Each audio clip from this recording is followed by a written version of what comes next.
okwegendereza ennyo ng'oli mu position eya leadership yonna gy'olimu, oba oli mulamuzi oba oli mu maka as a father, togamba nti abaana be baŋŋamba.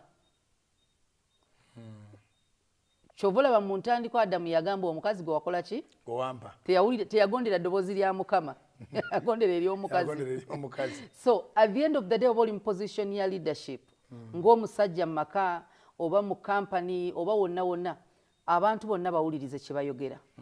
Okusalawo omusango guli ku ggwe, tegenda kuba muyagamba era oli ajja gamba gwe wali musiru, gwe bagamba gwa mu kinyago ogwayo nga bagamba kyekyo kyenjeberegene babagamba gwa mu nyanja nga nawe ogwayo, bagamba gwa muliro nga nawe ogwamu.